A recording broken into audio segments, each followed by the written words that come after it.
इरिज star TV के मुअज़्ज़ज़ नाज़रीन में शकील अहमद आप तमाम देखने और सुनने वालों को मेरा सलाम।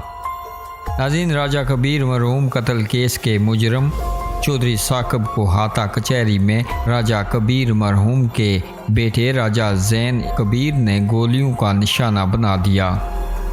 चौधरी साकब को ज़ख्मी हालत में तहसील हेडक्वार्टर अस्पताल सेंसा लाया गया, मगर ज़ख्मों की ताब न लाते हुए जाँ बाक हो गए। नाज़रीन, याद रहे कि चंद माह कबल राजा कबीर मरहूम को चौधरी साकब ने पैसों के लेन देन के मामले पर गोली मारकर कत्ल कर दिया था। चौधरी साकब कोटली जेल में थे। आज चौधरी साकब को जब कोटली जेल से सेंसा अदालत में पेशी पर लाया गया तो राजा ज़ैन कबीर ने अपने वालिद के कत्ल के मुजरम को गोलियों का निशाना बना दिया।